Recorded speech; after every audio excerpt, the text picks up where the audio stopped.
The Wrestling Mayhem Show.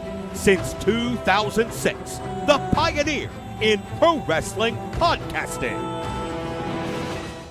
This show is brought to you by IndieWrestling.us and IndieWrestling.network for your independent wrestling entertainment. Slice on Broadway, supporting Pittsburgh podcasting with the perfect pepperoni pizza. Just wait, just wait, just wait, just wait, just wait. Wait for the perfect time, then attack. Don't give up what you want, take it back. Wait for the perfect time, then attack. Do what you got to do, make it last. Wait for the perfect.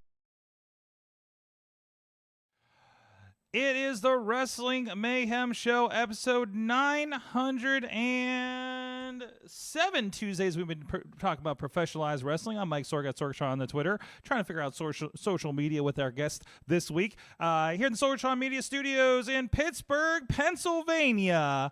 And glad to be back. We did not have a show last week. I hope you guys enjoyed it. We threw a throwback out there with somebody before they were known as Joaquin Wilde that was in here in the studio about 5 years ago. I thought it was cool to do a little bit of throwback since he had his first WrestleMania moment here this year at WrestleMania 40.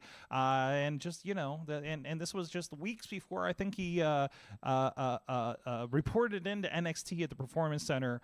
So as DJ Z, I think he might have been at the time. I don't know. He was went through. He was probably DJ Z before he went into it, right? Where? To WWE. Considering what I'm watching now, yeah, he was DJ Z still in MLW. That's right. Oh, really? Yep. That's the voice of referee George Ross is with me tonight. Hello. It's just the two of us tonight, George. Oh, That's okay. A low-key night. three's a crowd, so it's a good fine. thing there's only two of us. I mean, the Zoom line is open, so if they have the number if any of our co-hosts want to jump in here and have something to say. So, we'll see what's going on with that. But I think we got plenty to talk about here. You have a lot going on. You were at WrestleMania weekend. So were you, Sorg. I was at WrestleMania weekend. We did talk about a lot of my experiences and everything, but we'll get in here in a little bit about what your experiences WrestleMania weekend was. I know we at least shared one show, I think, the weekend. So yeah, only one show together. But yes, only one show together. And I literally realized yesterday it's the first one that we produced under the IndieWrestling.us banner. Oh, really? Yeah, because we've never done that before. We've always been attached to other ones. We brought in our production for helping out the 880 situation there as much as we could. I know it was a weird situation there, but yeah. So the worst part, as soon as that show was done, like I had such a fun weekend. Me too. I was like, I have nothing. I have no more responsibilities. I'm just going to go have fun and watch wrestling. Literally, for the rest of the next show I worked didn't even have a damn ring, so it was way less stressful. Wow. Yeah. There is a point where there was some people talking about that ring that's the smallest ring I've ever seen.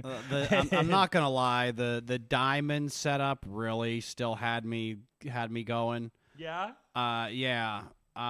First time I've seen that happen, it just still made the hard cam. Some of the hard cam footage looks super weird. Oh, the hard cam was worthless. Yes. I was like, why didn't you put this on the stage? That said, we should still give massive shout out and thanks to the guys at Smashmaster. Absolutely. For helping out, like getting everything done.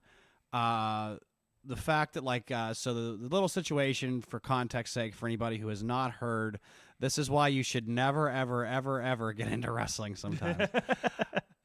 Scheduled bell time, 4 p.m. At the Ukrainian American Citizens Association, a.k.a. the Yuki Club. We got there at about 1:30. Apparently, we had talked to somebody who helped run the club, thinking we'd be able to get in early at 2. Mm-hmm. Well, they didn't let us in until 10 after 3. Mm-hmm. Mm-hmm. So, I know there was like a hope that you guys could get in. I followed up about a week before, and I was like, hey, what's the situation? Can I come in and set up this live stream for the show and everything? And they're like, oh yeah, you'll be at 3. I'm like, your show's at 4. It was like, yeah. I'm like, how are you setting up the ring in time, right? And I was like, I can't do this. With an army, that's how. I literally cannot do this and pull this off. So, and that's what it is. I mean, we showed up at 1 o'clock for a 7 o'clock a 7:30 show on Friday. And, there's still things that go wonky, right? Could you imagine if I tried to go in there and set up with an hour time? No, this is why, like, when anybody says anything, given everything that happened. I mean, they even had us have to move from a portion of the locker room 15 minutes before the show. Oh yeah, because there was a miscommunication about which portion we could change in. I guess through between the manager of the venue and the president of the actual like fraternal organization that oversees it. So yeah, like, but with everything that happened, I thought we pulled out like, you know, a pretty good effort despite everything. This is the kind of, I mean, this is not, you know, nobody here runs a show in Philly, you know, and I don't even think that the Smash Masters from like Scranton or something. Aren't they? So you're trying to set this up. In indie wrestling, I don't think site visits are typical. For things like this, you know, if you're doing something out of town, you know, obviously, and it depends. I've worked with different levels of indie shows, and it was like, this has a thing. Okay, cool. Can we fit in a ring? Okay, but again, how many shows? There was another one. We did actually do a site visit. Like, that's actually why. There was. Well, yeah, that's why we were in town so early. Yeah, so. I don't know what in the heck somebody was trying to say. They were trying to say the room downstairs was 12 by 12 or some kind of nonsense. But the pillars, it's the pillars that made the difference. Honestly, we could have set the ring up probably regular around the pillars anyway and still been fine. Yeah, there was enough room there. Maybe. But regardless, like. It was a nice crowd, though. You guys were the first one. Okay. You're a 4 p.m.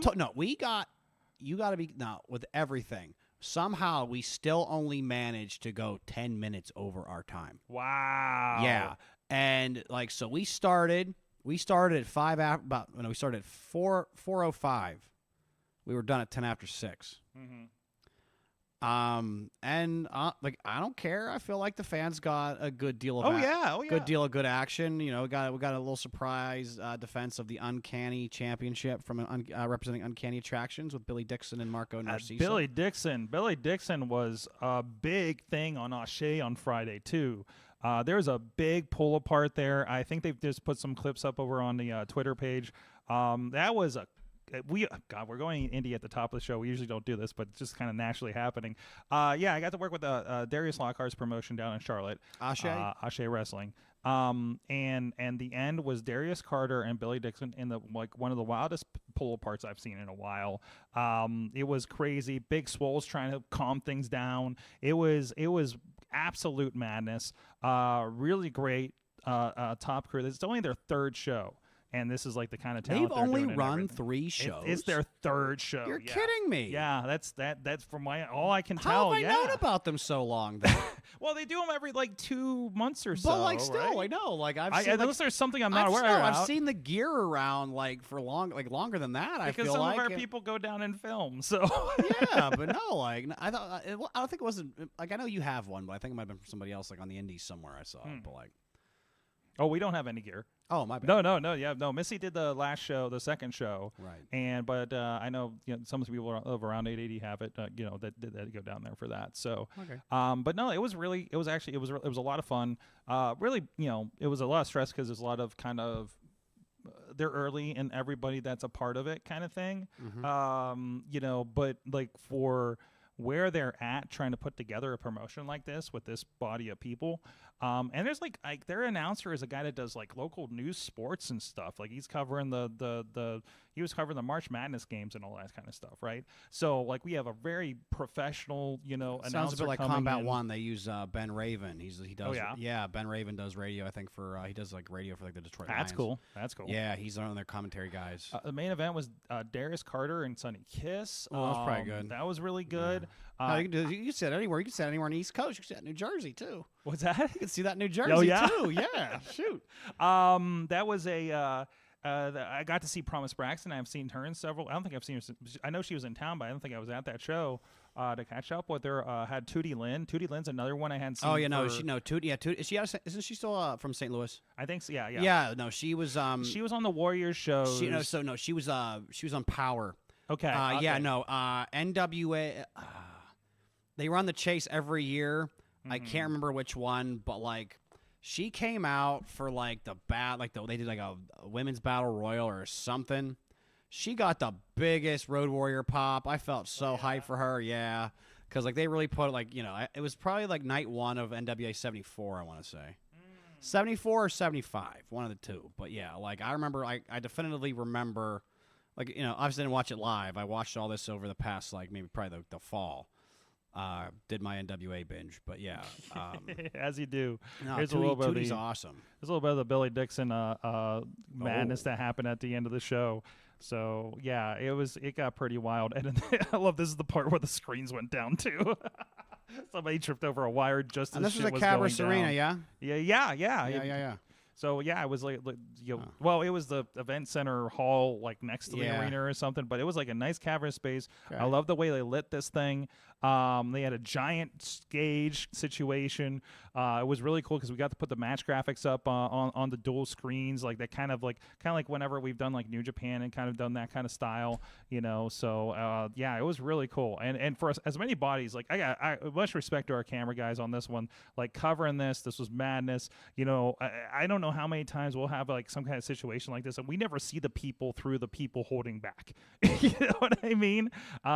So it was really, really cool to see that and see that crew because got to see him on film from when Missy went down there the first time, and of course there's a lot of technical issues with there's like a power issue that screwed a lot of things up last time for the live stream. But hey, we got it out regardless, and they fixed it up in post. But no, that was really cool to see what we put out live and working with Scotty that does Enjoy and working on that level of equipment, and we were bringing it together for the live stream. It was a lot of fun to do that and film some really high quality wrestling. A lot of really cool. Kevin Knight was there from New Japan and TNA. You got a chance to watch that match yet with Moose? The one from the pay-per-view? Oh no, just in general, the one like he just like that one from like last year. It was like so good. It made him. Oh yeah. It was a star-making match. Who do you have against? Moose. It's Kevin Knight and Moose. Kevin Knight and Moose. Yeah, trust me. Like it's. I gotta see that. No, trust me. If you go back and look it up, like the YouTube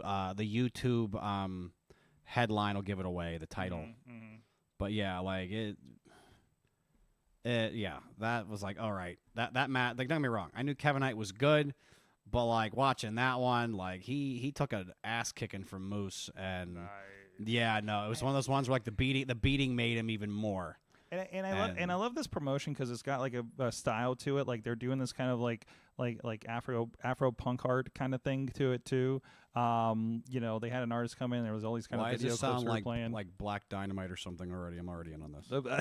I think maybe a little bit of that. That sounds amazing. But no, it was really cool the way they do it. And they have these live performers. They'll have a performance at the beginning. So and I think we mixed it pretty well. So it's been a while since I've done live music. So I'm hoping we did okay with that. A little less juggalos than your usual environment. Hey. It was a live band at least this time. By the end of the night, were you at least homies? Did anybody go chicken hunting? That was a different show. Okay. Were you there when Jesse played chicken hunting while we were setting up for Pit Fight? Maybe. Probably. Yes. Yeah. So somebody else came out to it too. Did you send me that clip? Was that on the indies somewhere? Somebody came out to an instrumental of chicken hunting out of nowhere. No, it wasn't me. I don't know who sent me that in the last week, but why does I want to say it might have been Frio just for the hell of it? What was what? Why Frio sent me footage of him? Oh, it was probably Frio. He went to the Esham concert. Hard cam Isham, I believe. I don't know, bro. Isham, sir. Just because I hang out with him doesn't mean I know the lore. I may not be down. I may not understand all of the Ashe wrestling culture, but you got the Juggalo shit, and I'm down. Okay, I'm down with everybody. All right, but I know it. I'm like Bill Gluckman. Down with the terms would now get me canceled. I guess Ashe's been going a lot longer, so I thought this was like maybe the third, but this is the third I'm aware of. Okay. So, but anyways, hey, I'm new to it, but it's a great crew, and it's been great to work with that crew out there. Anyways, oh god, I just saw this one shot Scotty does on the stage. Jesus, so good. So anyways, so that's what's going on this past weekend for anything. We should talk about what's been happening generally lately. I know you have not watched necessarily the AEW show, but I think that's the most prominent thing coming off of this weekend. Have you seen clips of it or anything that kind of caught your interest from the discussions? I heard like I've seen like descriptions of the final sequence from Danielson and Ospreay. Oh my God, yes. It was you've seen an Ospreay match in New Japan. you've seen the bonkersness that turns into, right? Mhm. I mean, they brought back some of the what was I think there's a Kushida Osprey spot. Tina's about to correct me in the chat room, I'm sure. So Tina's going to be my correction department all night from the looks of things, so I'm appreciating that. But it was everything you wanted that to be. You know, it was definitely Well, a run dream down the match. card for me. What the heck was on it? I am just on Osprey and Danielson. Well, what else was there? What I else don't was on the remember card? because there was Osprey and Danielson. Well, that's like that. Then I mean, don't get me wrong. Starrcade 1 was a one-match show too. Boy, it was. But again, everything was great up and down the card too. How long did they go? They go like 40. Their main events always go really long. I'll get that in a moment. Actually, There's no way it went less than 30. I don't think it went less than 30. It seemed to be going for a while. Yeah. Let me put it this way. Listen, I've had a hell of a week. Came from California, did Charlotte, did West Newton, did Thursday night before all that, and got to Sunday, and I was starting to fade, and we had 3 matches left, and they were Danielson Osprey, they were the main event with Swerve and Joe, and there was the ladder match, and it kept me awake.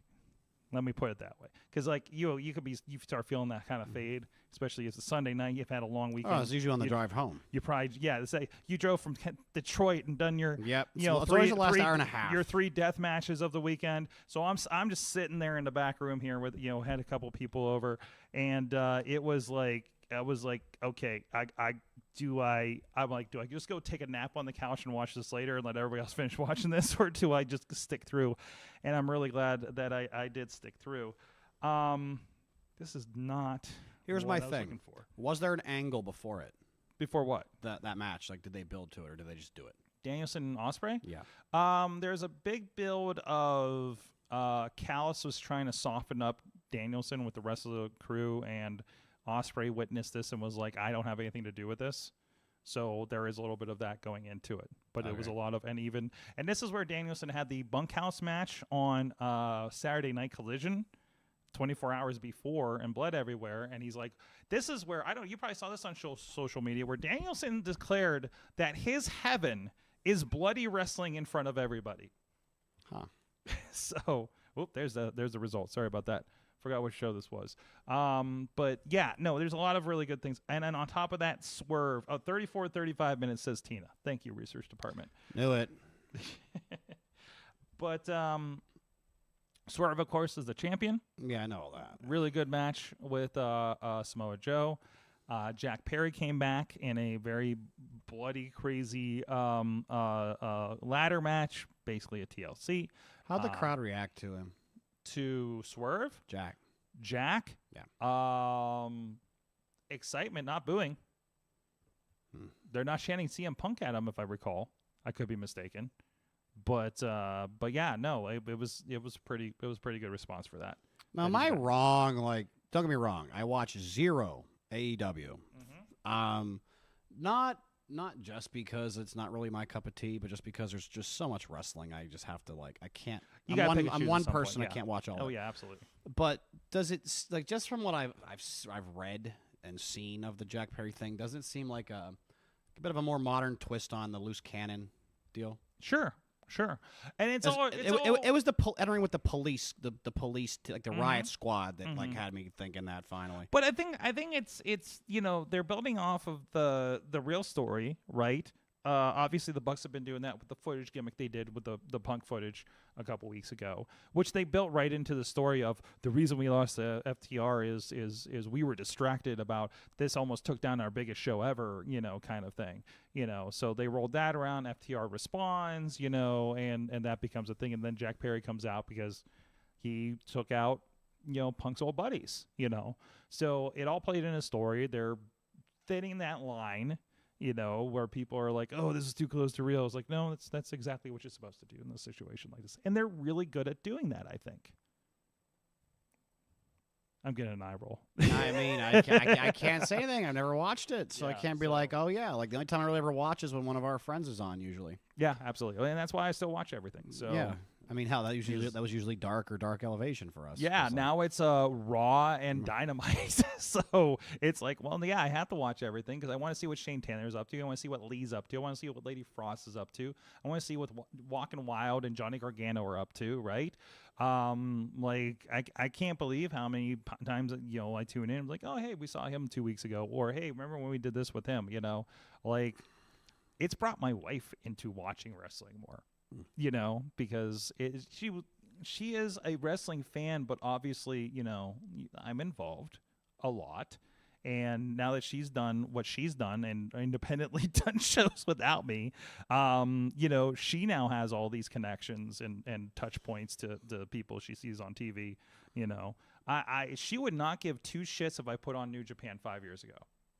Whatever. What's this weird wrestling where everybody's, I don't understand half of what's going on. Now it's like, oh yeah, I know that. She knows the referees and I don't. That's weird. So, but anyways, speaking of acknowledgments, well, I don't know. How I not said we're going to acknowledge our Patreons this entire time in the 5 years of the Roman era. But I want to give a shout out to our friends following us on Patreon, supporting the show even past Mayhem Mania season. You guys are keeping it rolling here. Somebody asked me today, I was like, why don't you guys try Patreon? I was like, well, actually, we are definitely pretty deep into Patreon. So thank you to everybody that does support the show, including our friends at the fan of the show level. Bo Diggity! Woo! It's where you woo. This is where I'm missing my co-host. There we go. As well as Team Hammerfist and the Tupac family, as well as at the Poppy Club level, Dave Profile Partners, spouse of Rooster Early Affair at roosteraffair.com, and Rats in a Trenchcoat, Tony Kincaid. At the Pizza Club level, Doc Remedy, The Riz, and Lance Fisher. And at the manager level, Bradley, you guys who was recently escorted out of a wrestling show. So. For like a segment. Yeah, still, it was enough. The people on TikTok didn't need to know that. In all fairness, the guys from Local 814 would probably beat a lot of guys up. So yeah, there's that too. Bennett, Cole, and Rumham are big. Yeah, they are. Mm-hmm. Yeah, they are. Rumham's a bit of a dancer. So you guys support the show too. Patreon.com/Wrestling Mayhem Show.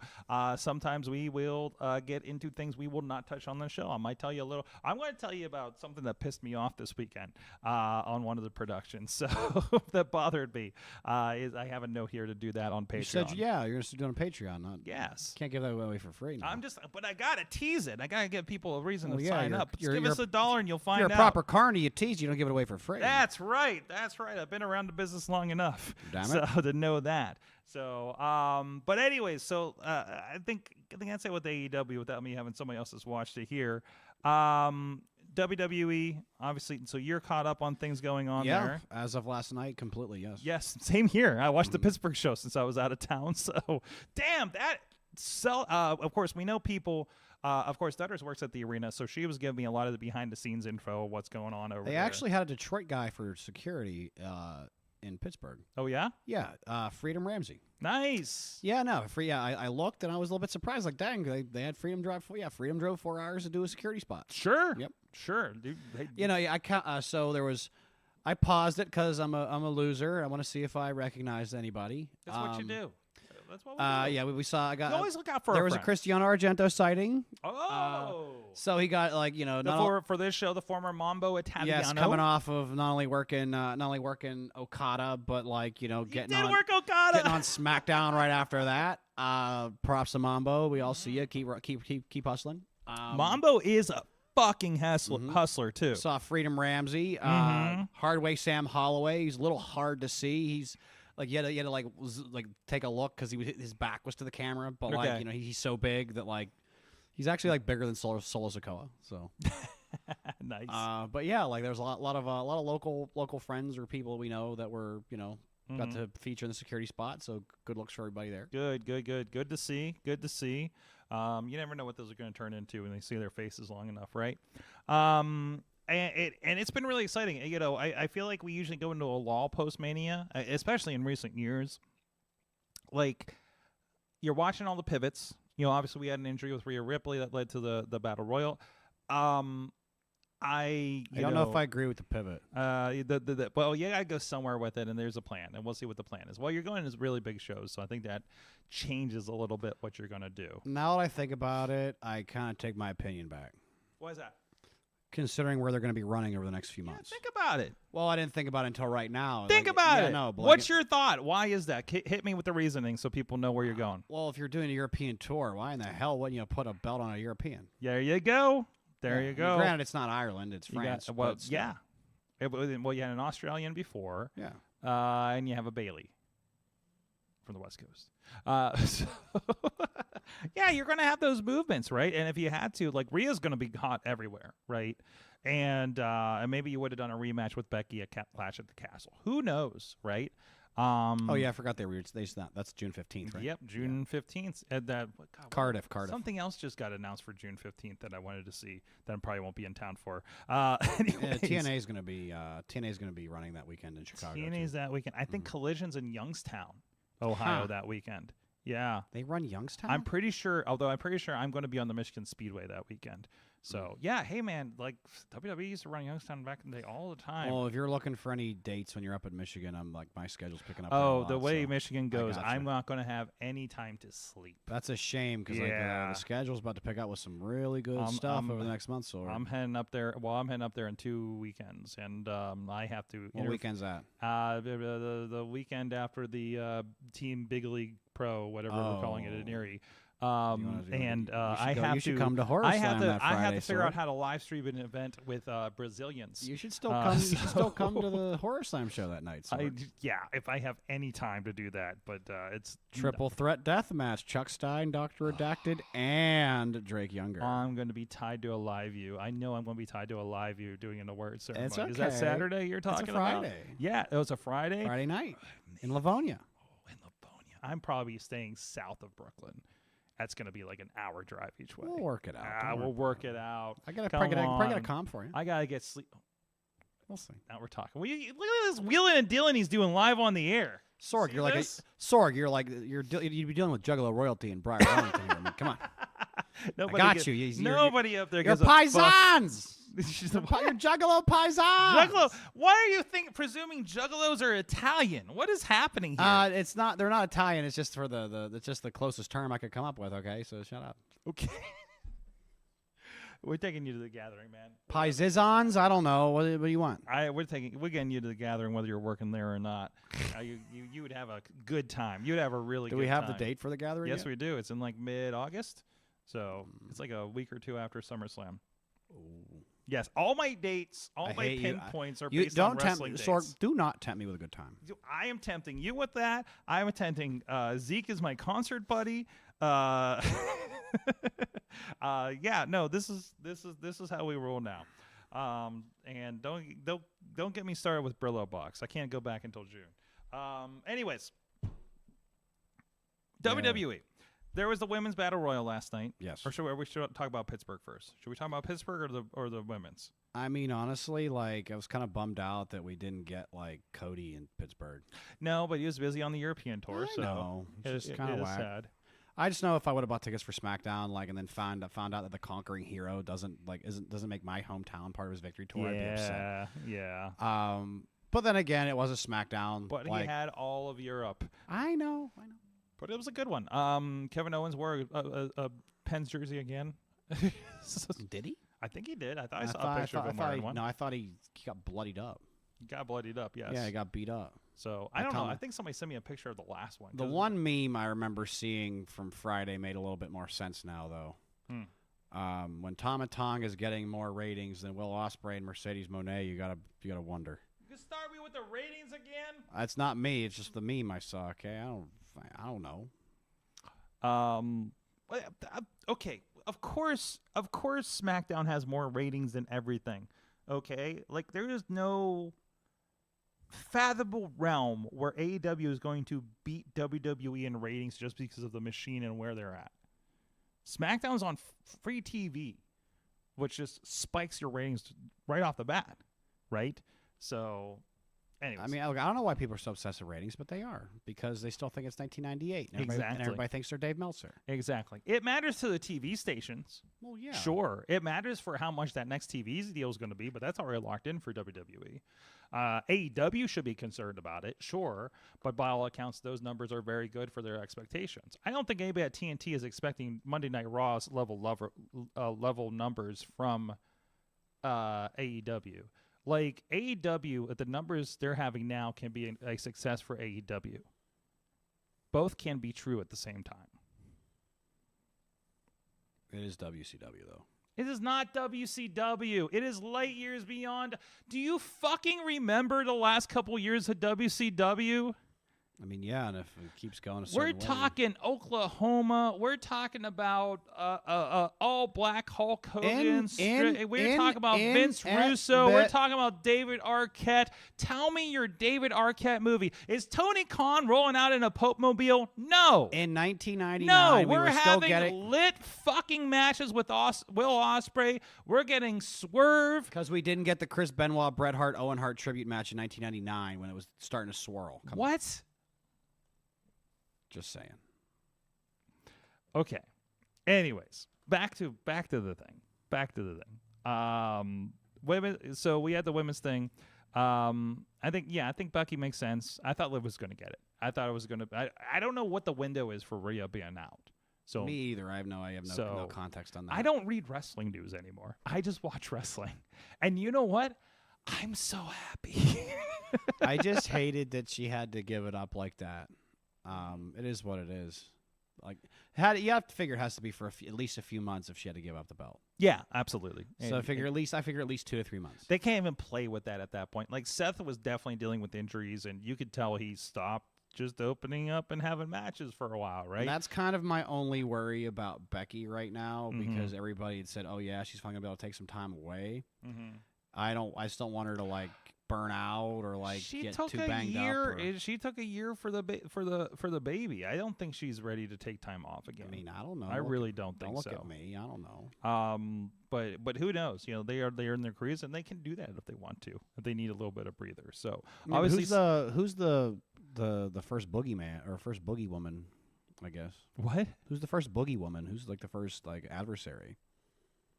Oh, for I thought in my mind, the way you put that, I thought one of the women wrestlers were going to come out dressed as Boogeyman. No, Boogie Woman, just, because trying to be PC and inclusive and Boogie stuff. person. Yes, Boogie they. Shit. Boog they. Oh, the book they. I think we sounds like that's the episode title. I feel like we continue. I feel like we continue. I feel like I'm going to walk into like a bad terminology by accident there. I think they probably the lazy thing. They're non-boognary. Damn it. Got it. Show title probably. No, I think I think the obvious choice is going Nia Jax because there was a feud there before, and now we can do it for the title, right? It's like, hey, reignite that, but there's a belt on the line. Add some weight to it. So and there'd probably be some really good heat in Cardiff too for her. I love that they brought back Zoe because she had that heated thing with Zoe with the Trish Stratus thing. I think that would be a fun thing.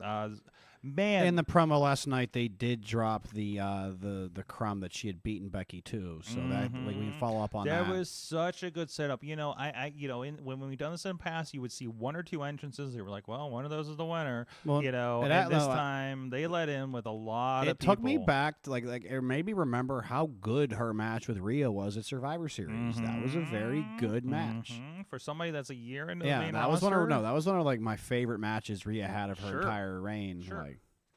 No, I think we could have a lot of play with this. I'd like to see Zoe get. I'd like to see Shayna go at it. Things like that. I mean, but it's such a good roster. Candice with this new attitude could go at it for a minute.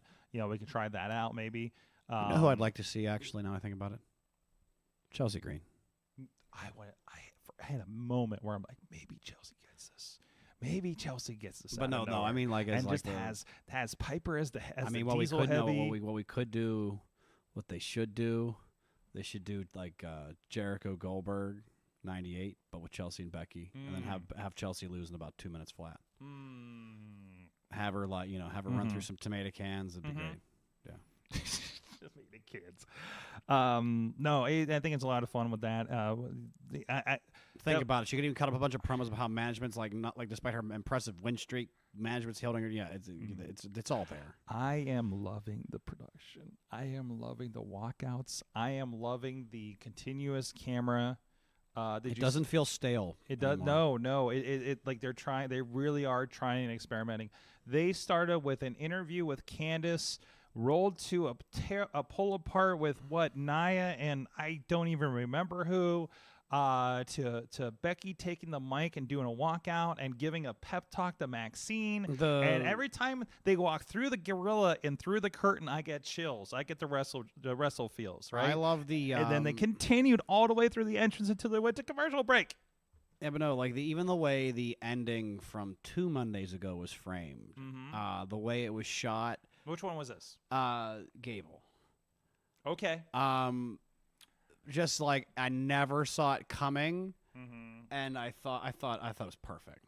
Like, just like everything, because like the way they shot it the exact angle where when he came and hit him, like it's like it was that much more shocking. It was great, especially after the hand raise, and you're like, okay, we're done with this. We're doing the feel good, and then pow. Oh, so sorry. So I'm excited. I'm hitting the mic. I'm excited. I'm hitting the mic. Because what you think? Oh, where do they go now? They just they just finished off, like, because what after you, like, let's be real, the Cody Roman thing had the potential to be like the ending of Endgame with how the Marvel movies are basically now, right? Like, don't get me wrong, there's still some of that old magic there, but for the most part, it's kind of lost its luster because like, a reboot. Well, you got to set the set the table for the biggest story they've ever. Absolutely, it's the biggest story in their thing. So when you use that.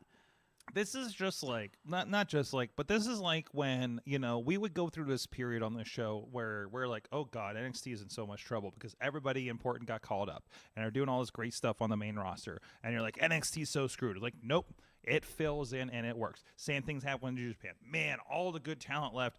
There's nothing left in New Japan now, right? And you're just like, oh wait. Who's this guy? What the hell is Gabe Kidd doing? What the hell is this guy doing? The smiley guy, I forget his name. I didn't watch more New Japan so I can catch up with the new guys. What are the Bullet Club War Dogs doing, right? Like, all those guys were killing it. David Finlay, killing it over there, right? They're going to be fine by Wrestle Kingdom. You're going to want to watch Wrestle Kingdom. And WWE, they have a plan. There's intriguing things happening with the Bloodline, right?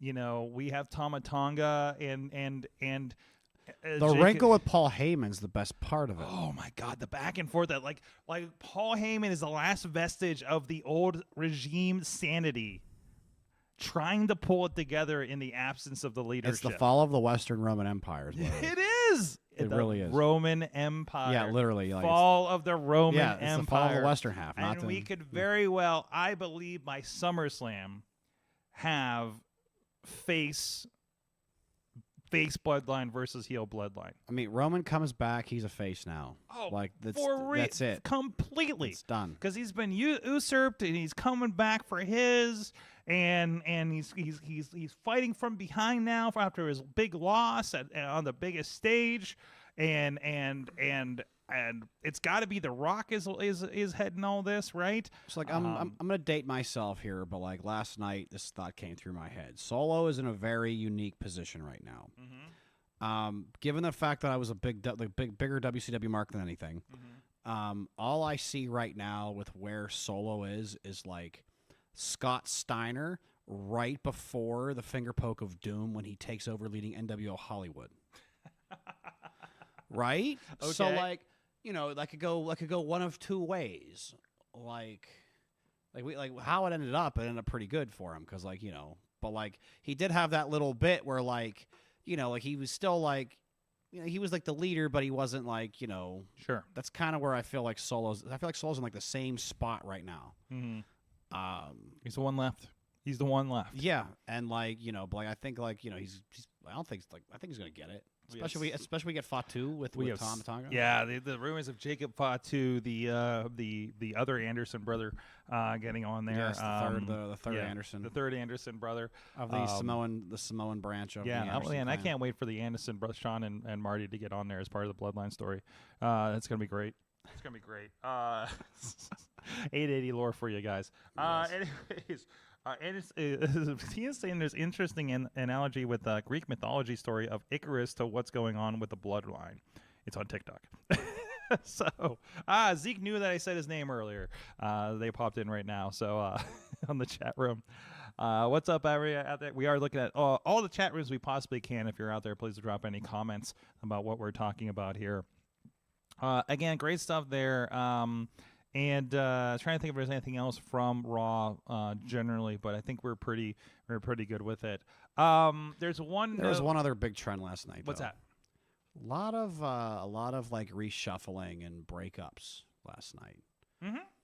It's that season. Yeah, with Vinci and the Imperium, and there's probably going to be some shakeup with the Alpha Academy and the Bloodline, and like it's The Judgment Day. Yeah, Judgment Day too, man. Is got a lot of cracks right now, right?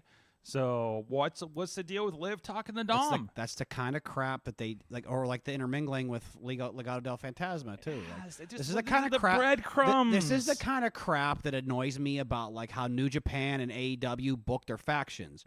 There's never any discord. It's just like we are part of the team, and we are part of the team, and we fight as a team. That's it. Like all the other teams are not our team. We fight them. That's it. I need more. And that's loose. It's like I never feel like, other than when they do like their tags, which they do all the time. I don't feel there's much intermingling except for like the Bullet Club when they do that, right? And that's just style. That's their style, right? I think the other thing you see with WWE, they hired within the last year, they specifically hired a continuity manager.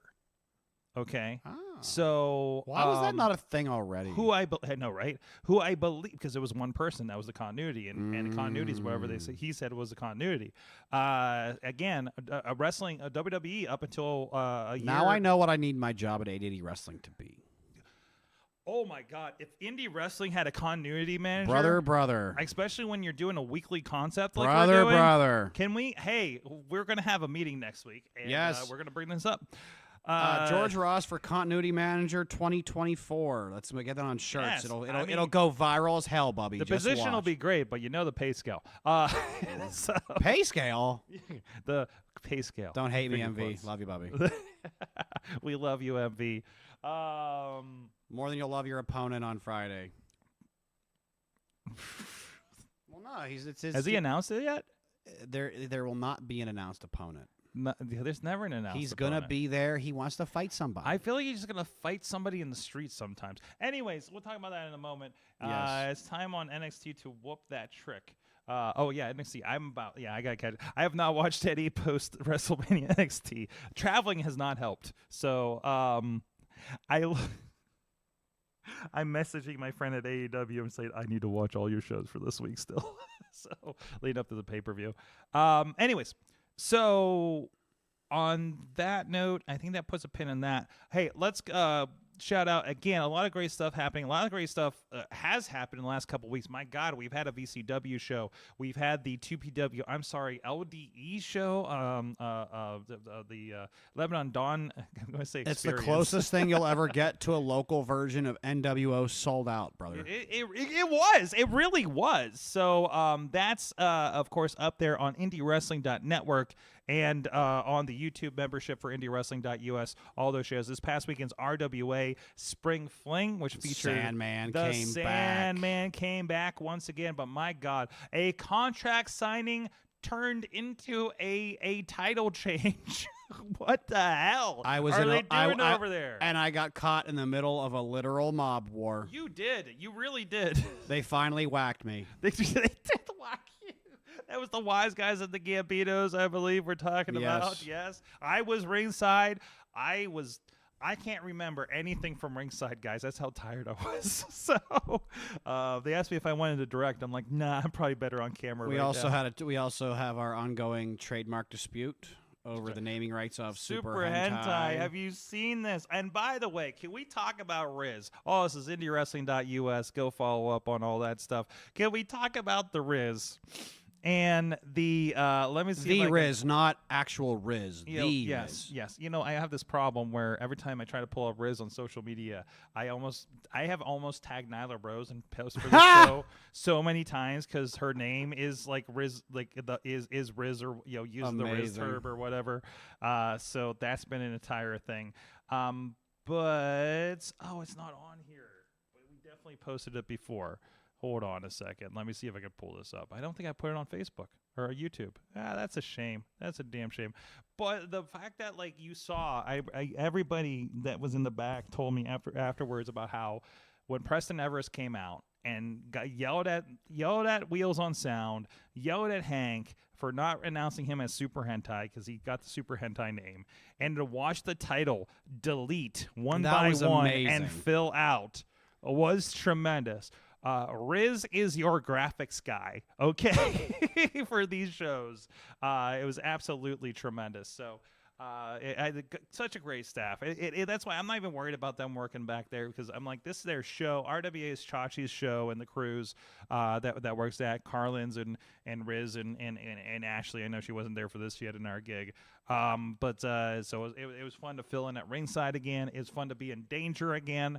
You know, I like living life where it's like, this is why I like the mosh pit, and I'm just holding expensive equipment in the meantime. So, you know, I know I'm in trouble when there's a Marshall Gambino comes out and just walks into the camera and says, I'm going to fuck somebody up.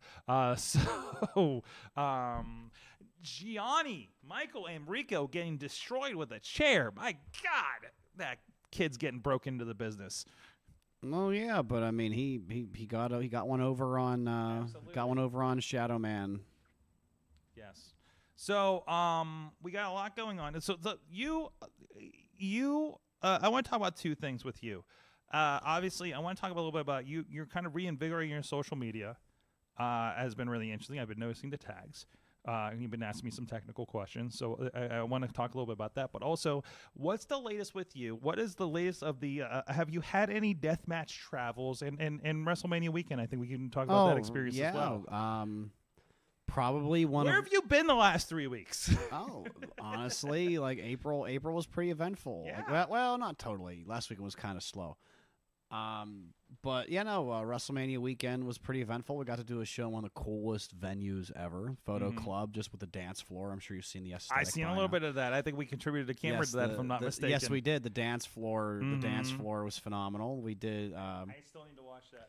Don't get me wrong, like it is available on YouTube. Evil Ways. I forget what I think there's something else with the YouTube, but it's called Evil Ways. I Think of Demons, I believe, or I Dream of Demons. One of the two. We had an appearance. We had an appearance from the Rock and Roman at Evil Ways.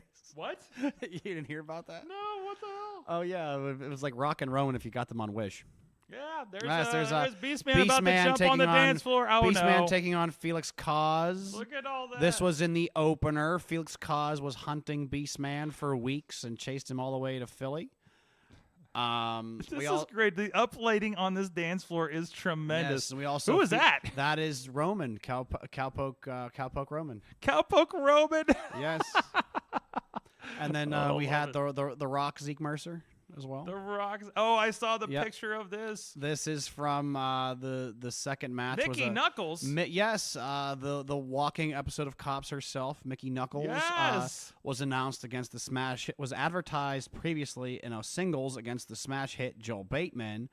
However, Lou Nixon was there, and he decided, to hell with that. You're gonna put me in the match too. I'll move on for the squeamish here. Yes, there may have been a spot from a Tom Six movie that we probably shouldn't talk about. Okay. I'm not familiar. That one's going to have to be, that's the NSFW version. Okay. Main event. One of the craziest sons of bitches you'll find anywhere. Dude, Dr. Redacted. There he is going. Dr. Redacted and JJ Escobar. Met JJ Escobar at the Hallowicked JCW show. Wonderful gentleman. And Dr. Redacted is the craziest dude I've met talking backstage. Yeah, so JJ is a regular at POR down in Virginia. They have an upcoming show on May 19th. Cane Day. And then he's also a regular out at XPW. So yeah, he just couldn't work the last show because he had his elbow was still messed up from when he got nailed to the canvas at Horror Slam in February by the Dirty White Boy Chuck Stein. Wait, nailed? Literal like nail. Nailed. Yeah, like a nail gun. Yeah, like nailed. Yeah, he was nailed to the canvas. Okay. After he ate a firecracker bat too. All right, and here's a little bit of the Rock Zeke Mercer. Yes, this is in action Felix here. Cause succeeded in his mission to claim the pelt of the Beast Man, not Claim with the pelt? not without controversy. Okay. But yeah, if you're interested in some irreverent Mania Week fun, we were up against night one. There were but you say that You want to watch The Rock or you want to watch Discount Rock? There were They're about like there where's were your, about- what's your hey, this is for the WrestleMania for the people while on the lower our budget. don't get me wrong, it's not like we had hundreds of people there, but we had some movers and shakers there. Okay. Including the one Necro Butcher, Yes. Jasmine St. Clair, Okay. and Rich Swann, There you go. as well as some other deathmatch. Oh no, luminaries. I got messages about Rich Swann. Like That's Vic right. I heard some stories. But yeah, But that's awesome. That is amazing. and then the next, there was a lot of underground stuff, a lot of underground things going on. I keep seeing still need to watch. I don't know if they posted it yet, but I need to see this show New Fear City did at the skate park. The clips I are was tremendous. there for a little bit. It was too cold. The wind. Yeah, was, that's why I didn't The go. wind was blowing Yeah. underneath the overpass. And you're right I'm on the not river. and I'm not punk rock enough. I was nope, there. So Akira and Gabriel Sky had the first match. After that, my hands were numb. I checked out. You're like, I'm out. On my way out, all the cops showed up. There were about 7 squad cars that rolled up. They didn't even end up doing. They didn't end up doing anything Yeah. about the show. So And I'm astonished at that because, like, classically, this is not okay in Pennsylvania. What's happening here? So, like, probably because it was a free show. it was a free show and everything. From but what I heard, it was probably because of the burlesque dancers that opened. yeah, not the violence, not the light tubes, not gritty Well, there were- jumping off of the thing. Oh, that was but probably the main ladies- event. But the ladies were there, so yeah, there's pictures of like that was wild. but- It's the vibe they go for. Oh, absolutely, and you can't beat that. Like, if it's kind of it's that gathering vibe. It's like you want to go see some fucked up shit. You want to feel like maybe you might be in danger. Like, these are the kind of shows you go to. You know, it's something I different. mean, if you want to talk about danger, we can talk about Sunday. Sunday. Yeah, on coming off night 2. So not sure. You will remember because you did the body count rumble at Harpo's. Yes, I did. RPW ran at Tremont's building. Yes.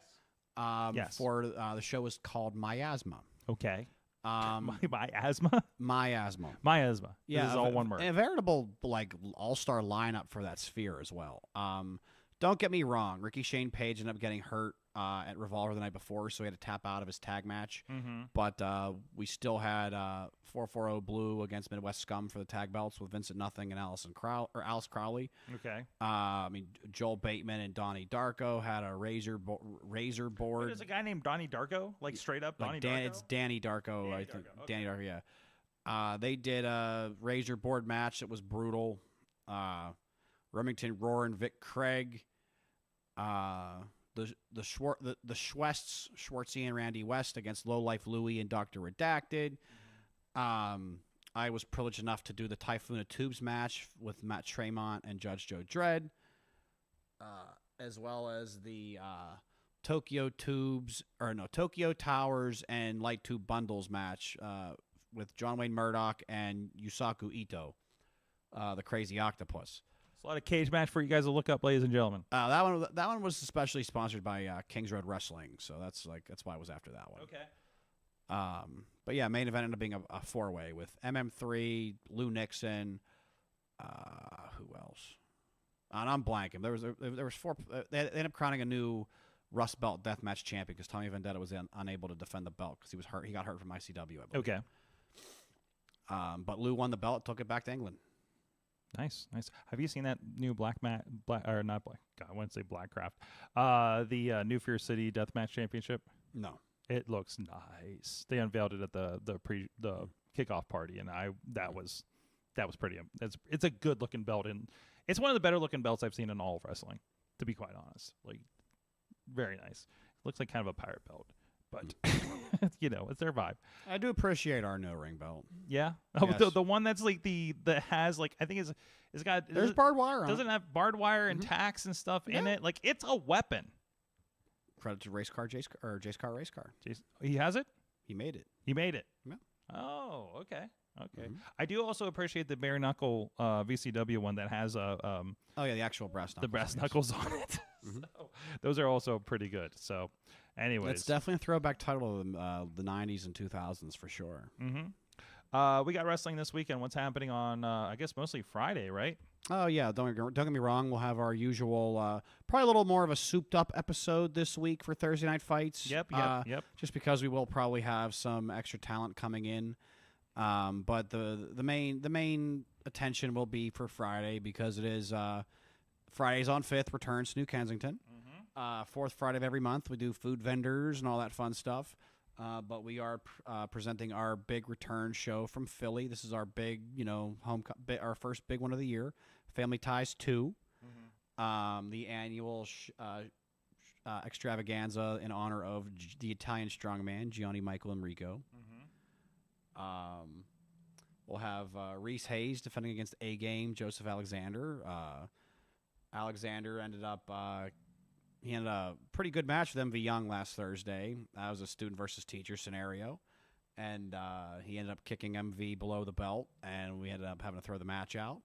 And then after a successful defense from Reese Hayes against Blizzy Blake of the Den of Desire, he was attacked viciously after the match by A-Game, and A-Game called him out because he believes that he is the best thing the T2T of any chapter's ever produced.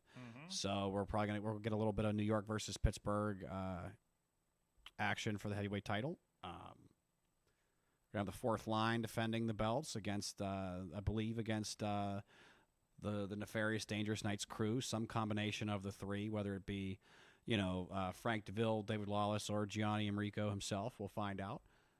Not to mention all your other MV Young will be there.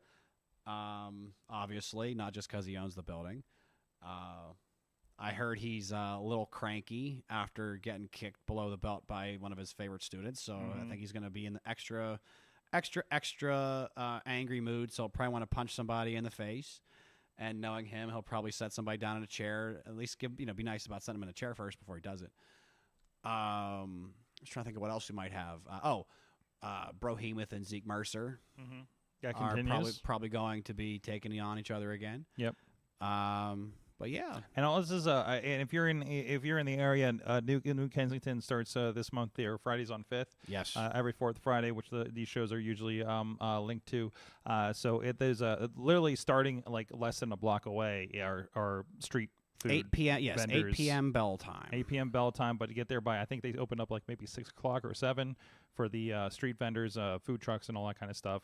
I think there might be live music along there too, but there's also gonna be live music I think in our venue at 880. I don't know. I can't remember if that's happening this time or not. So, but I know classically we did that a lot last year. So, I will be out of town. I will be viewing as soon as I get to my hotel room. I'll be checking you guys out here live. From the West Coast, so good luck, everybody. But no, it's a good time. It's a good show. It's a different feeling show than about everybody that runs around here. I think everybody that we work with does very, very good wrestling shows. I mean, you're on most of them with us as well. But again, AD is like just a whole different vibe that nobody's done like this version of this. Even different than what Enjoy does. It is a punk rock show. Yeah, it's a punk rock show in wrestling. Yes. Chairs that are a premium. I think there's like 10 of them. Good luck. And that's mostly reserved for those that need them. Yes, tickets. Yep. All tickets are $20. If there are chairs, those will be priced up a little bit more. Yes, a little bit more. It's like chairs are literally at a premium. BYOB. Sometimes I think Voodoo Lounge comes down and sells. No, they don't. But not this time. Okay. They don't. But BYOB now. So I don't think there's room for anybody else to come in there. So no, it's a good time. It's a good time. So yes, come check out all your 880 favorites. Absolutely. It's been a big following there. It's amazing to see. Like, what was that guy from Ecuador or something that does the music database or something like that? I don't even know. Like, it's been crazy. The people that are watching these shows. Yeah, no, or going to other shows in other states and they're talking about this. Well, I've been putting us over in Michigan since we started, but yeah. Well, I'm going south and hearing about it. So no way. Yeah, that's cool. So really cool stuff. Go check it out. We're going to be back. We'll have a little bit of chat about company culture after this. Paulie Kilpis will have to remove 3 dresses, whereas the Crew of Blood only have to remove 1. And I want to know, how do they rate on a fashion perspective? Captain Decapitate, how are you rating this ensemble? I know he would be proud. Look at that! He hugs with sincerity. He took him into his home, trained him. Kilpis just removed a hot dog from his undergarments. And I know betrayed Paulie Kilpis to join the Crew of Blood. Decapitate, don't call him Captain Crunch in green. He was willing to do it because Really proving to be a major factor here. what a mime. Oh, big clothesline. Than anything else in this matchup. He can hug with shooter Gannon green showing. The corseting unwound by John Paul. Was on the side of the Crew of Blood. Oh. Now a meeting of the minds. Close to bear. Big ol' hug for Captain Crunch himself. A moral victory for Paulie Kilpis.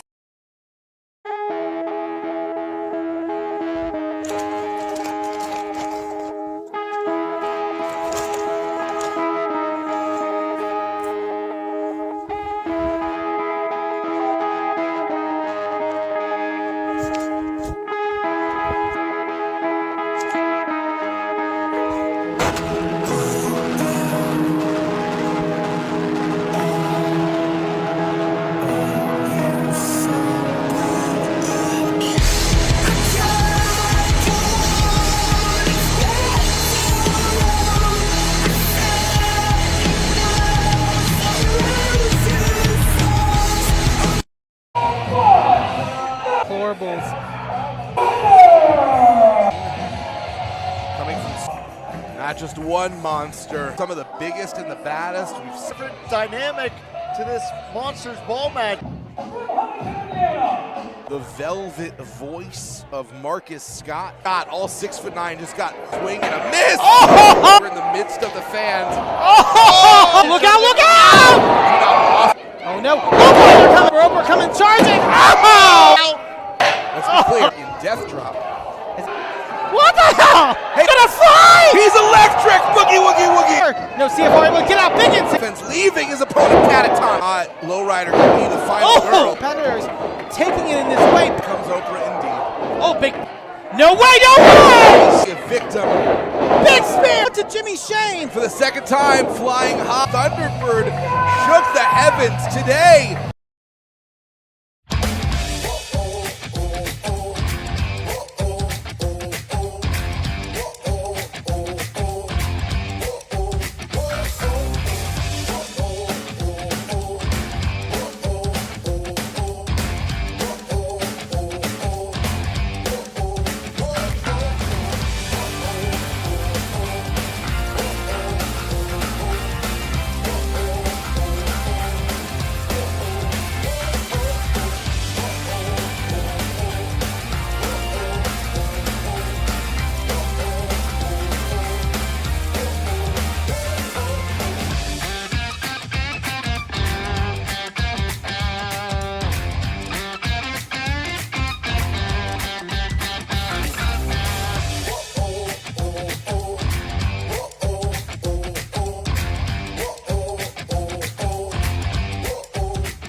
On a very fair and even damage and destruction. Biggest reputation. Age Look dangerous territory. Oh, big clothesline. Michael Enrico and Amanda really can make a huge difference. How do you get things back on track even with Myers out in that moment. Black, his claws and now biting? bode well for them. 2-on-1. Want to see the pride of West Virginia. Really have a bone to pick with Years. Maybe on the line is one of the Mind Eraser, the first. Away we go, the lassoer of Lee. Look out! No. Oh man! Only for just a moment. Oh my lord! Stunner! Right, and he is What did he slip there? Wait a second. There. gonna try and get it work. This is all happening in front of Nicholas's son. Now, Cannonball by. They're gonna. Good wait, lord. Remy. And Remy just spared Malachi! lose the match in order to save the life of Malachi Gate. Paulie Kilpis will have to remove 3 dresses, whereas The Crew of Blood only have to remove one. And I want to know, how do they rate on a fashion perspective? Captain Decapitate, how are you rating this ensemble? I know he would be proud. Look at that! He hugs with sincerity. Took him into his home, trained him. We are back, Wrestling Mayhem show. We weren't talking to anybody. Nobody else is here. Nobody else was here on the break. Don't worry, you didn't miss anything. Just a figment, a specter of Mayhem show past. But with us is the present referee, maybe the official referee of the Mayhem show. And this is no heat or nothing, but I just saw that there's another podcast has a championship that's going to be on that show on Friday. IW Guides sponsoring the show. So and I've seen this come up with another thing, and I've never even fathomed the idea of this, but now it's got it itching in my brain. I know it's going to be unoriginal if we do one now because others have done this. Of course, Team Hammerfist has their internet championship that we've talked about potentially doing something on here with the show. That we just haven't sorted out. But is it time? I never even thought of this as an idea. Because I never wanted to insert what we do into wrestling, but it seems to naturally happen anyways with you guys that we have on the show. Should the Wrestling Mayhem show have a championship? And should George be the official referee of it? Just make me the referee. We don't need a belt. Just I don't know, and I don't have an answer. There's no discussion other than what we've had. I'm just gonna put this into the world and see what the feedback is, and then I'm gonna I know belt makers. I know several. Hyperion belts. We'll use Hyperion belts because they're the best. Okay, who's Hyperion belts? The Detroit. They're in Michigan. Trust me. Okay, he's really good. Okay. No, trust me. Sure. Yeah. I think the Wildcats is probably busy. Brother, if you would see what the Pro Wrestling All-Stars Junior Heavyweight title. Oh yeah, no. Okay. Trust me. Hyperion belts on Facebook. They're awesome. Trust me. Who would be? And again, I would love people in the chat room and on social media afterwards to chime in on this. Who would you like to see? Maybe not as the inaugural champion, but who should be the inaugural Mayhem Show championship match? Zeke's got to be in it. Yeah, Zeke's got to be in that. I feel like Ronnie would have been ringside managing. You know what? Ronnie would be the other choice for a I referee. have a feeling this would be Zeke. If he was still refereeing, he would be the other. Zeke and Beastman. Zeke and Beastman for the Mayhem belt? That sounds like, because what? Beastman does this show a lot. And Beastman goes a lot of places. So it would be nice to see that other places that he may or may not be going in the Might next even see couple the months. Mayhem title defended on CCW someday. Whoa. Or JCW when he goes out there. Jeez. You never know. I don't tell my wife that this idea is coming up. Don't tag her. Please don't tag her. We do have a belt technically, but it's for fantasy football. This is true. This is absolutely true. So Zeke versus...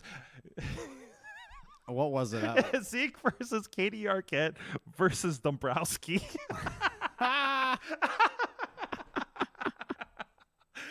Yeah.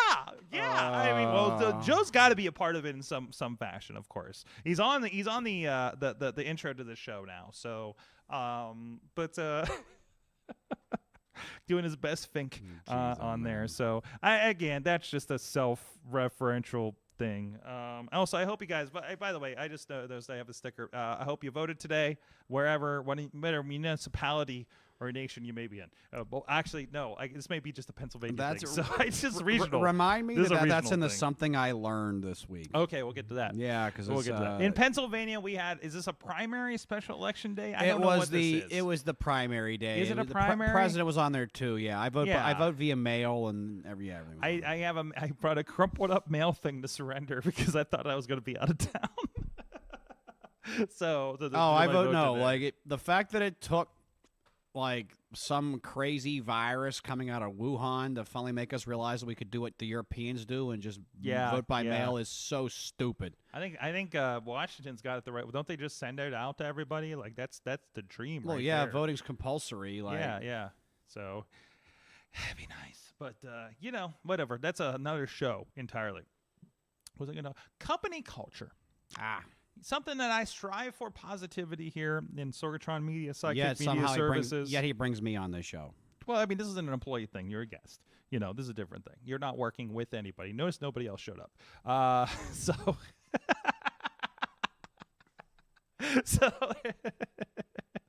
it just popped them over there. Oh shit! But it's been coming out a lot about WWE. Obviously, there was a lot of rah. We talked about it on the show here before the break last week about it just seems like everything about this is a new era. And thank you, Triple H. And please come out. By the way, I don't know if you saw the clip where Tony Storm said, she said a couple of things, but she said, Tony, I will, no matter what happens, no matter what, I will never, ever, ever force you to come out to celebrate a victory with me. It was the end of WrestleMania, of course. So there's been stories. And again, I'm not actively reading wrestling websites other than when I'm just kind of catching up with things literally here on the show about the latest headlines. But I've seen on my feed a lot about this, these quotes about the vibe at WWE is a lot lighter. I think you see this on the show. Like, people are having fun and saying things that they never would have said before, on the show. Drew McIntyre feels free to say, like, stop looking up my skirt, you perv. That was amazing. No, that was amazing. Did you see the one where they're at a live show and he's like puts his kilt back on and says, you guys are being nasty, you don't get sexy Drew tonight. Oh my God. Drew is on fire. No, and Drew, again, this is the thing that happens with the freedom of it.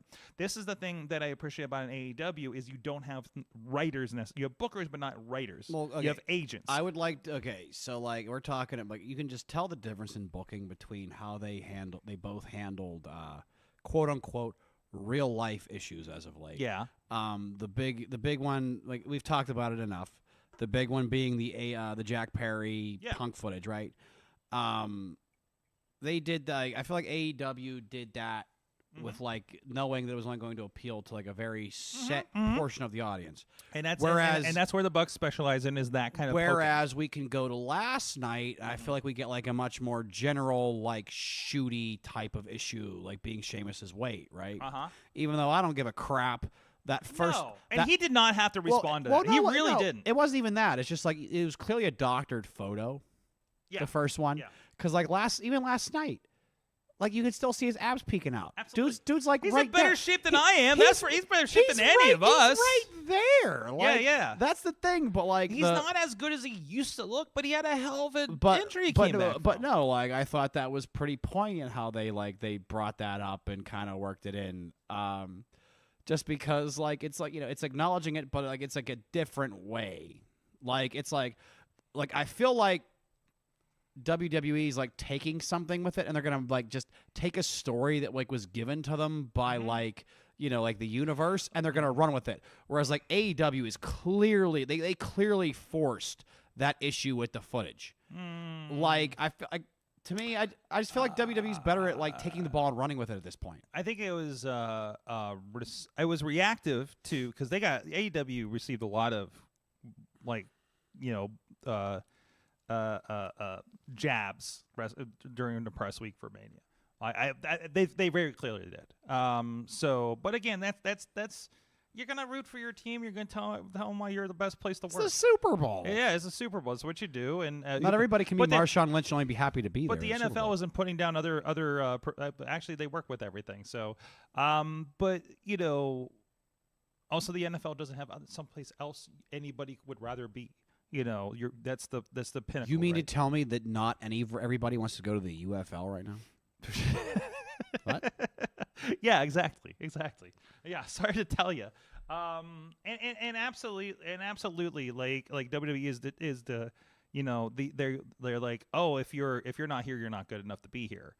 Which I fight that. I'm like, if you're not there, you are not compatible. It does not mean you're a bad wrestler. It just means you are not a WWE wrestler, right? And that's okay, and that is absolutely okay. There's a reason Edge, voluntarily left to go to AEW, or a Bryan Danielson or other wrestlers, and there's plenty of wrestlers at AEW who are like, I can actually do a lot more over there at WWE. Sure. Especially under the new management. And then that's the thing. Things have changed in the last year or so, right? And that leads to the story I was talking about. It's come up on my feed several times during the week, talking about that shift in company culture. And again, this is still, I think, waves from the Triple H Paul Levesque era. You gotta wonder if he was booking the main roster during the quote unquote Wednesday Night Wars, if the ratings would have been different if it was like Monday Night Raw on Wednesday as opposed to NXT. Well, sure, that's like that's what that is. I mean, you're dealing with top versus your upstarts. At that I know, point. but I'm just. But saying, anyways, like, but the whole point is, they talk about how there's nobody's like worried about getting fired out of nowhere. For one thing, I mean, there were still a bunch of releases though. Sure. We'll get to those.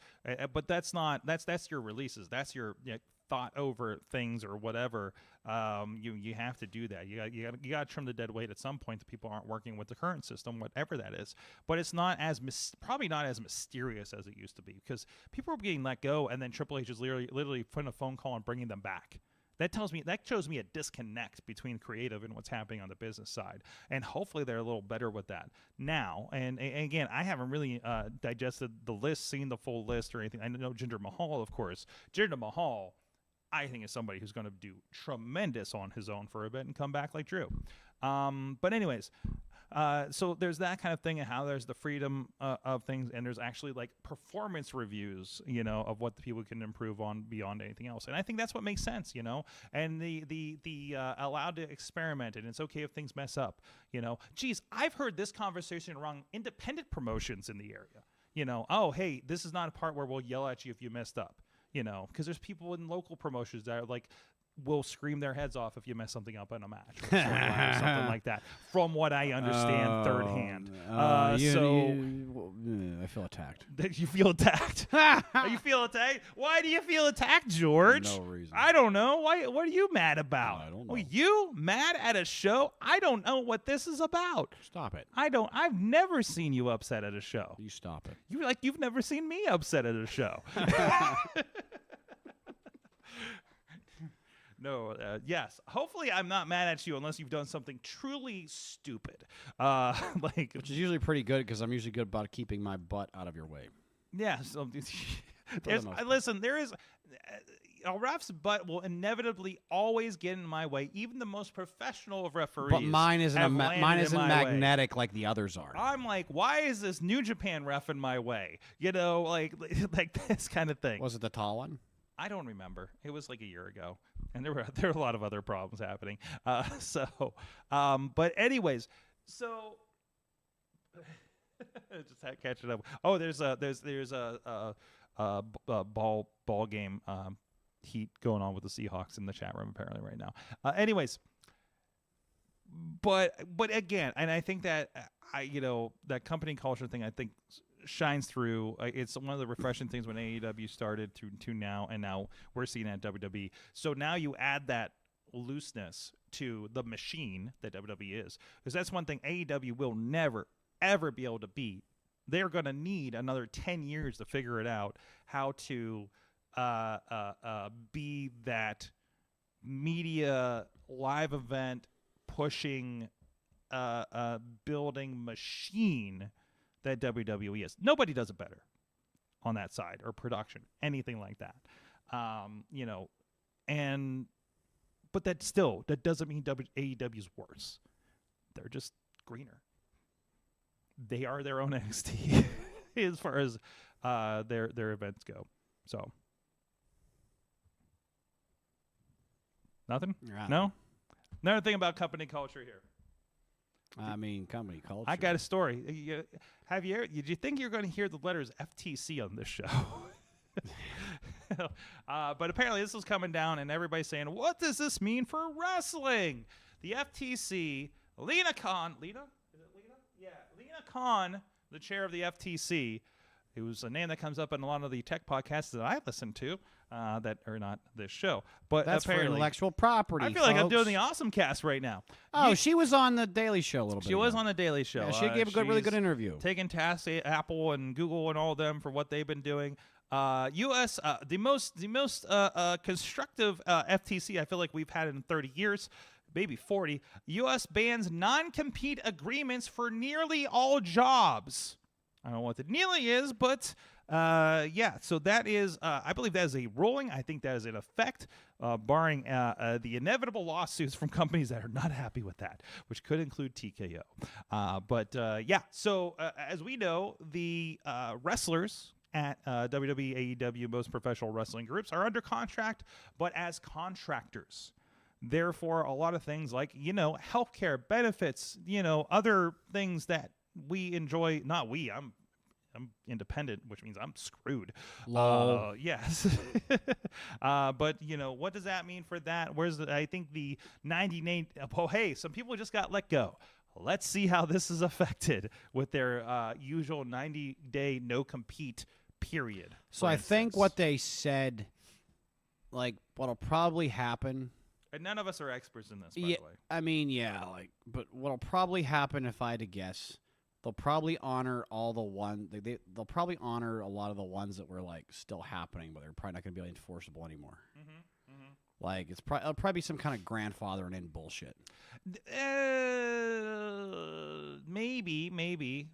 The trouble with them is like really be like what really defines is, if you can't tell, I have a law degree. Lol.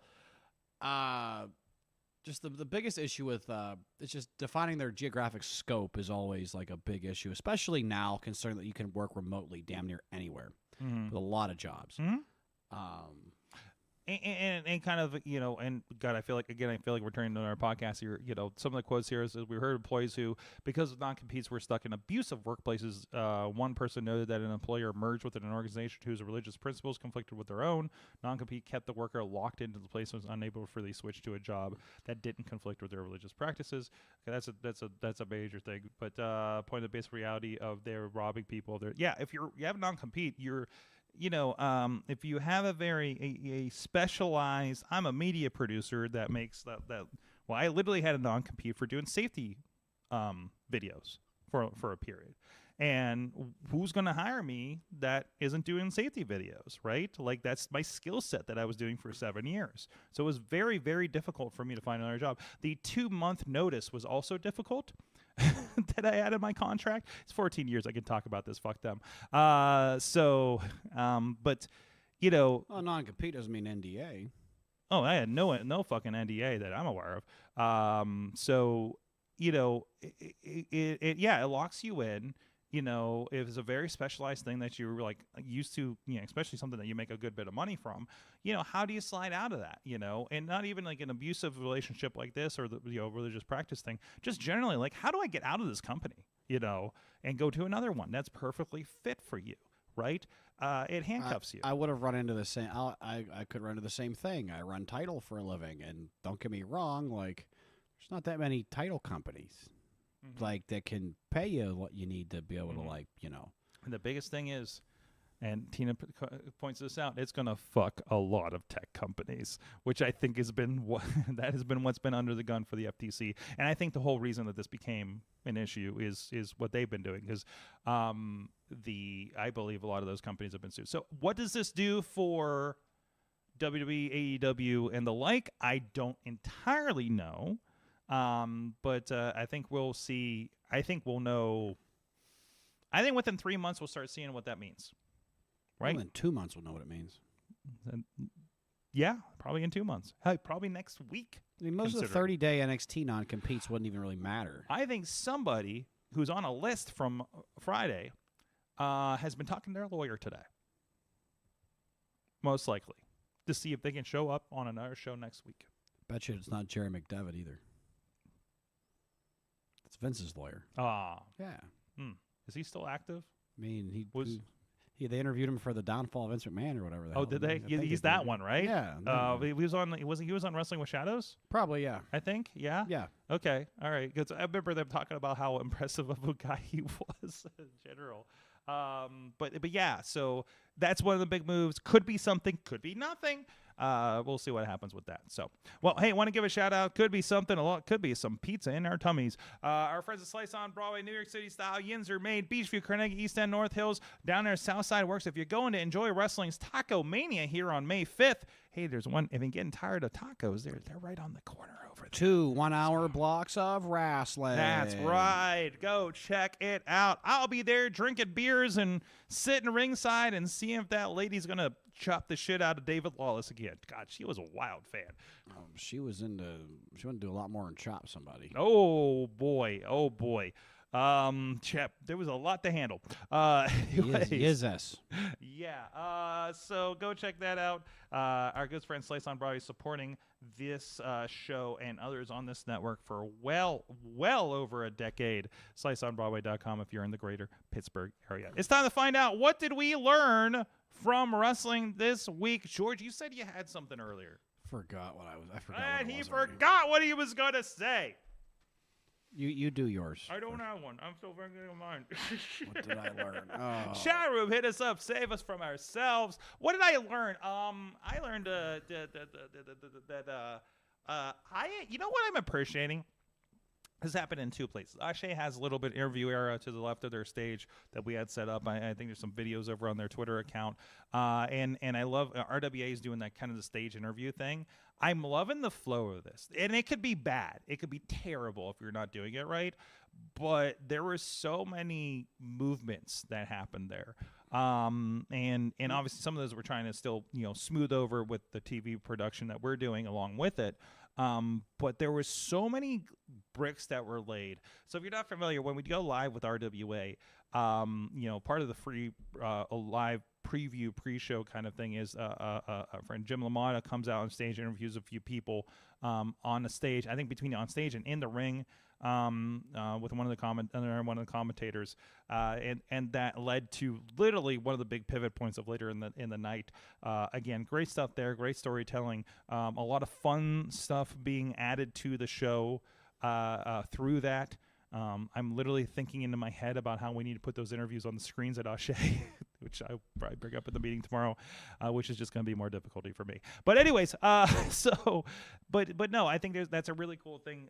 That's very additive to something like that. It's more than just a promo in the ring, talking in the ring. It mixes things up a little bit, and kind of diverts people's attention. So that's a live show production element that I've been appreciating here on the in the local levels, the indie levels. Also, I learned that apparently my LinkedIn page is a gateway for referee Sean Patrick to learn about other promotions across the nation. So he complimented me over on LinkedIn. Yes, wrestling is happening on LinkedIn, folks. So shout outs to Sean Patrick. I don't know if he listens to this show, but I know we do see him still a lot, even though he is very retired. But we do see him pop up a lot out of the other shows and enjoying. It's good to see him enjoying himself, right? After all these years in the business, just sitting back and enjoying. I think we saw him at 2PW 880. Things like that. So he's a frequent attendee on Thursday nights. Absolutely. So I think he's up in the area, so it makes sense. No, appreciating that. Appreciating the love of wrestling from people in the business too. So because there's just so many that I know those shows that I'm doing and that's it kind of thing. I love that wide awareness and even seeing other people pop out, like things like 8080 and other shows that are just not booked, not looking to get booked, but they're just like want to see what's going on with everybody, like that's a cool vibe that was not here 10 years ago for sure across many shows. So anyways, did you come up with yours, sir? Don't remember. Jeez, oh man, I do know I hate sitting around on the weekends anymore when I'm not booked. But yeah, I'm learning that I like Instagram Reels. Okay. Yeah, we didn't talk about this. Tell me about your social media endeavors here, because you've been posting a lot of big match Bubby. It's only because it pops people. That's the whole reason for that. I promise it's not a gimmick. Okay. Like, not going anywhere with that? You sure? Yeah. It's no one. You have to explain what Bubby is, and that's when you already lose people. Okay. Yeah, if you're not from Appalachia, you don't understand the colloquialism. So I barely understand it. Exactly. Yeah. Yeah. I'm from the foothills, sir. We don't talk funny over here. Oh, I met a dude at the gathering in Toledo back in 2001, and I was talking with him. I'm like, he kind of had an interesting accent. I'm like, where are you from? He's like, Pennsylvania. I'm like, what? I don't talk like that. Although they spent the weekend in Philly, and now I'm like, oh man, they do talk funny over here. What were Pennsylvania's you a going weird to talk about on state. the Patreon again? I feel like what I was going to say was related to the Patreon. I don't know. But anyways, you learned how to do clips and things like that. I learned where to find screen record on a Google phone like 3 weeks ago. Yes. I learned what it was like to not be so much of a boomer.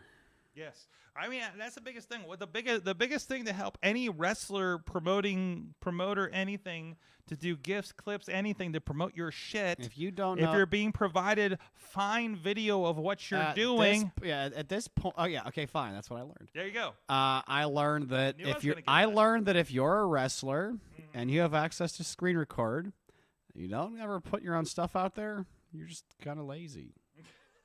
Because there's a little bit of you don't know, but I know what I'm doing is very cut and dry. It's very but I am not that tech savvy. I do not work in tech. I know how to use an email. I know how to use a VPN. I know how to a general use of the internet. But I'm able to figure out how to do this stuff on my phone with no don't get me wrong. It's more about now it's going to be a matter of figuring out what to post, when to post, etc. It's going to be a whole nother battle. But now that I actually, I've been doing this for decades, and I still kind of just post. But now that I know how to do it, better. heck, it's awesome. Yes. Learn to put your shit out, especially if you're being provided video. Please, not for yourself. It's not just for me. It's not for yourself. Yeah, I've got a good one ready to go for when Rob Chase tried to steal the slam burglar. He tried to steal my slam burglar tried to steal my Permane Brothers gift card. Oh, that was a great I was one on last my week. free Permane. That was $8.80 last week, and he freaking tried to steal it. Yes, I'm thankful that the rad trash dad dumpster fire himself, Ryan Zane, saved my sandwich. Toddy lost his wallet that night, inexplicably. Anyways, poor Todd. Some bad's always happening to poor Toddy. I know, right? Jeez. If it's not his car or some other crap, it's his knee, Toddy's gonna have a good day one of these days, and we'll all be here for it. Okay. 3 things from Tina in Seattle. All right. Teenage Dirtbag is universally loved. It came up at I think I saw the footage. I couldn't figure out what it was. It was some concert or something. I'm sure she'll tell me in a moment what it was. I couldn't sort it from kind of on the road checking it out. Right. All bow down to the Minion Overlord. Athena is past a 500-day mark as ROH Women's Champion. I'm always all about Athena. And was the main event on Battle of the Belts this past Saturday. Hell yeah. 2 Saturdays ago. I'm sorry, I watched everything this weekend, so the time is kind I of don't done. care. To this day, if I booked it, she would have beaten Asuka. And I'm going to bring the chat back up so I can read that other one. And also, 2 top champs at WWE and AEW was the first main event of a little-known indie promotion out here. Swerve and... was it Swerve and Cody? Probably Swerve and Cody. That sounds... Or maybe Damien. Fill us in. No, the time frame. Stop being cagey with me on this, Tina. The time frame's right. Cody would have been Could be. on the indies at that point. Mad One Learn, there has to be a sign up for who gets to do a weekly walk and talk on Raw or SmackDown each week now. Yeah, probably. I just hope they don't abuse it and it's not special anymore. I think I like that it leads into the main event. I think it's been fantastic for memes. I love the one of Jay and Sammy looking up and they just showed the wall from WCW. It's great meme work, so there's that. Swerve versus Cody, confirmed. So was it Defy or Prestige? It was Defy's first show. She's on top of it. Oh, jeez. Guys, referee George Ross, where's those social medias again? Just Ref George Ross on Facebook or Big Match Bubby on Instagram. Big Match Bubby. Bubby is spelled with a Y, by the way. Bubby. Some people like to use an I, I'm finding out. Bye-bye. So it's like when I found out. It's when Rick Bocchini told me I'm selling indie wrestling wrong. That's how they spell it. That's why I put the hashtag indie wrestling and independent wrestling. Yeah, I know. Well, I was missing. Well, listen, that's how they spelled it in a very local thing that we all hated back in the day here in the Pittsburgh area. So that's what I was going off of. So there's that. Anyways, guys, thank you so much. This has been your Wrestling Mayhem show. I will be in California this weekend. So if there's anything wrestling related, and I'm going to be very north of LA in Santa Clarita area, Valencia area, and then the desert. So if there's anything you think I should be checking out there, I know there's a new Toys R Us that opened in Burbank. I'm just seeing somebody light up at that, hopefully. So Point yeah, yeah, I saw Point that sword to the nearest oasis, everybody. I don't know. I saw a post that didn't show anything inside. It says a new standalone Toys R Us store. I walked by the one at Macy's at the one store, and it was disappointing as fuck. Anyways, yeah, thank you. Again, visual cues over here off camera. So, from our Toys R Us expert. And but no, it said it has 90s toys or something in it. It didn't really show inside. It's just one of those stupid things that came up on my feed. So now I'm interested, and I have maybe a couple of hours to check it out on my way to my hotel. I got to see if it's on the way or not here on Thursday. So, and if anybody's got any tips about what to check out at Six Flags Magic Mountain out there, let me know. I think there's a Batman and Riddler roller coaster, if I'm not mistaken. I haven't been to a Six Flags in 20 years. Jogga Lake was the only one. So You're saying it's a Riddler coaster. I think it's a Riddler coaster. Haha. What? Well, I made a joke. Was that a joke? Pun, yeah. Is it? Yeah. Riddler kind of sounds like roller. Not really, but. Ah. Yeah. Okay. All right. I don't even have kids Look that make at- dad jokes. Look at that. Well, Well, bam. it was an awesome cast where I talk about how I was Star Wars dad last Tuesday for Dutters and our other friend that was dressed up because I was the only one without a costume. So I didn't buy one because I couldn't figure out how to get my lightsaber pack to take out to California for Star Wars night. So I just like, well, I got a T-shirt. So we're not making that mistake again. Anyways, guys, thank you so much. Patreon, of course, we're going to have something special here. I have what pissed me off in wrestling this weekend, and I might give you a secret about SmackDown. That I learned about. So we'll see. We'll see you guys next time. Next week. Oh, programming note. We are going to, and this is probably news to our co-hosts too, that hopefully show up. We are going to try to do the show Wednesday. And usually when we do Wednesdays, we do it past 10 o'clock to make sure we're after AEW. We may have special guests that may stick around that night. I don't know. We're doing something in the studio here for one of my clients, so I don't know if they'll stick around. I know they recently got beat up by Gannon Jones Jr. a few months ago, so we'll see what happens there. Guys, thank you so much. We'll see you guys next time. Until then, I almost said stay mayhemy. That's wrong. Thank you. Until next time, Mayhem out. Just wait, just wait, just wait, just wait.